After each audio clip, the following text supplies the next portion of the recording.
స్వయంకృతంతో జరిగింది గతం, స్వయం కృషితో ఎదగాలి మనం. శ్రీ శ్రీ శ్రీ మద్దిమాను గురప్ప స్వామి దేవస్థానం యాత్ర.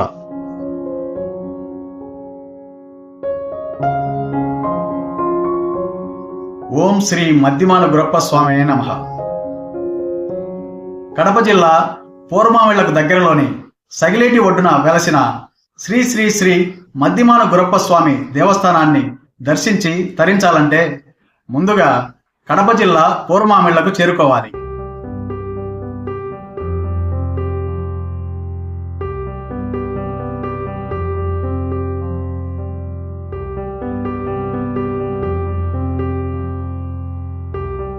ఇక్కడి నుంచి దేవస్థానం దాదాపు 5 కిలోమీటర్లు ఉంటుంది.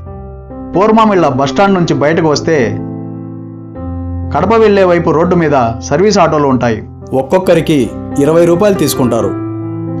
ఆదివారాలు తప్ప మిగతా రోజుల్లో అయితే సర్వీస్ ఆటోలు ఉండవు. ఆటో మాట్లాడుకుని వెళ్లాల్సి ఉంటుంది.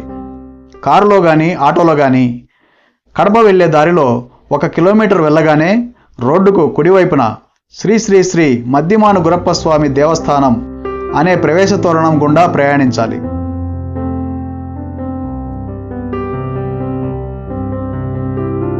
రంగసముద్రం గ్రామం దాటిన తర్వాత మరో 5 నిమిషాలకు గురప్పగారిపల్లె గ్రామం.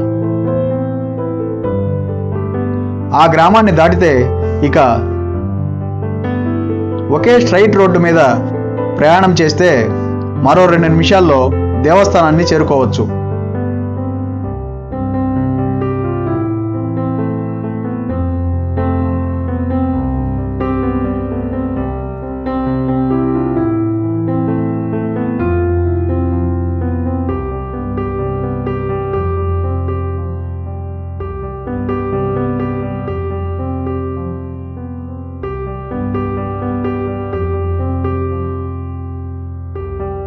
దేవస్థానం ఎదురుగా ఉన్న దారికి ఇరువైపులా ఇలా సత్రాలు అందుబాటులో ఉన్నాయి.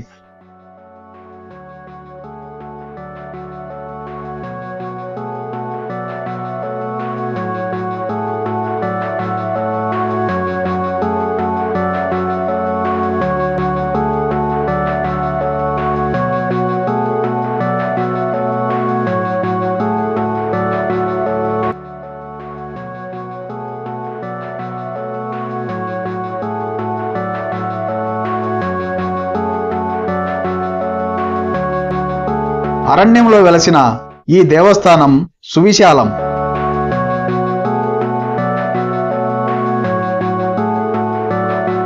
ఇక్కడ గురప్ప స్వామికి నైవేద్యం వండి పొంగుపాలు సమర్పించడమే ఆచారం. దేవస్థానం వెనక వైపు 24 అవర్స్ వాటర్ సప్లై ఉంటుంది.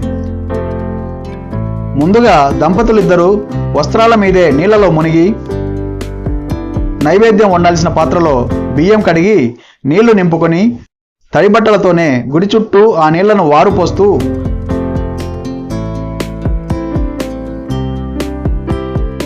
ఐదు ప్రదక్షిణలు చేయగా మిగిలిన నీటితో నైవేద్యం వండాలి.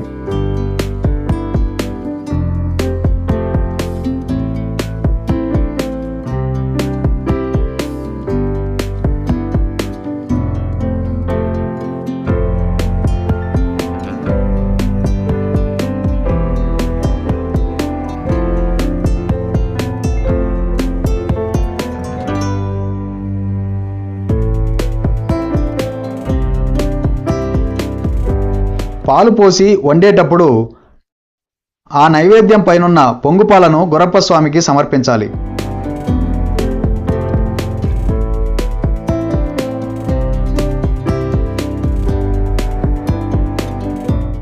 అందరూ పొంగుపాలను ఇక్కడ గుడి ప్రాకారంపై చల్లుతున్నారు. అలా చేయటం వల్ల ప్రాకారం పాడైపోవటమే కాక క్రింద ఆవరణలో పొంగుపాలు పడటం వల్ల అక్కడ భక్తులు నడవడానికి ఇబ్బంది అవుతుంది. తరువాత నిర్వాహకులు చెప్పారు పొంగుపాలను ధ్వజస్తంభం పక్కనే ఉన్న ఈ పీఠానికి సమర్పించాలి అని. కాబట్టి అందరూ అలా చేయండి.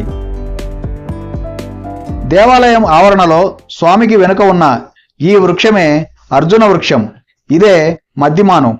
దీనికి చుట్టూ ఇలా దారాలు చుట్టి కోరికలు కోరుకుంటే అవి తీరుతాయని విశ్వాసం. అలాగే ఈ వృక్షానికి ఊయలలు కట్టడం వల్ల సంతానం లేని వారికి సంతానం కలగడం కూడా జరిగింది. అంత మహిమగల స్వామి గురప్ప స్వామి.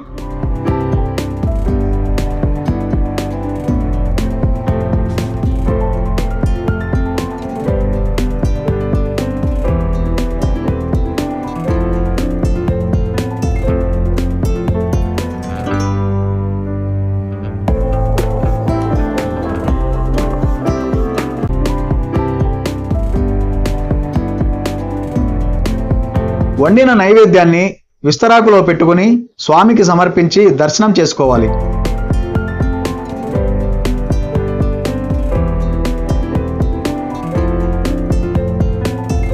గతంలో నైవేద్యం ఇలా కడవల్లో వండేవారు.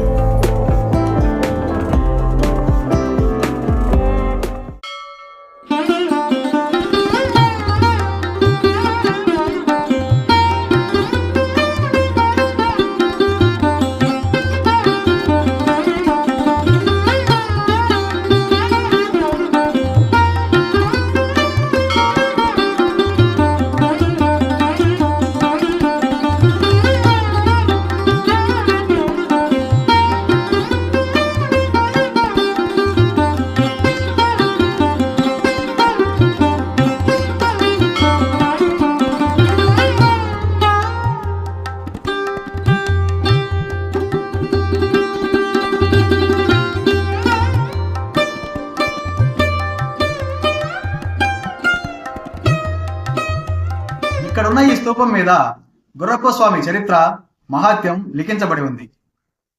ఆ చరిత్రను, ఆ స్వామి మహిమను తెలుసుకోవాలంటే మన ఛానల్లో శ్రీ శ్రీ శ్రీ మద్దిమాను గురప్ప స్వామి చరిత్ర మహాత్యం అనే వీడియో ఉంది.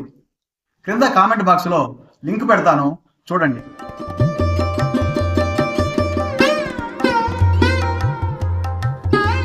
ప్రధాన ఆలయానికి ఎడమ వైపున పుట్టాలమ్మ,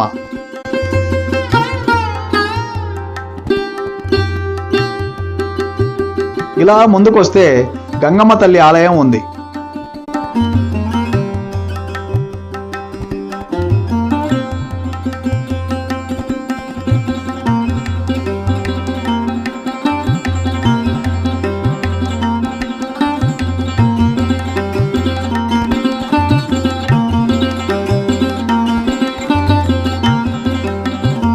గురప్ప స్వామి గుడికి కుడివైపున పోలేరమ్మ తల్లి ఆలయం కూడా ఉంది.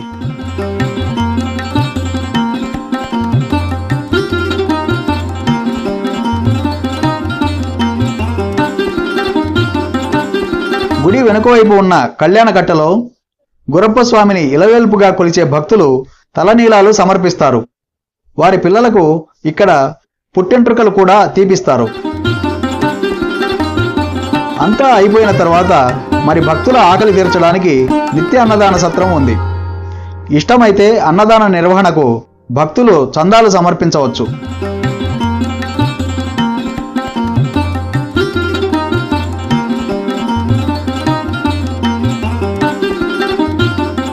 భోజనాలు చేసిన తర్వాత సంతృప్తిగా శ్రీ శ్రీ శ్రీ మద్దిమాను గురప్ప స్వామి దేవస్థానం యాత్రను సంపూర్ణం చేసుకుని సంతోషంగా తిరుగు ప్రయాణం. పునర్దర్శన ప్రాప్తిరస్తు.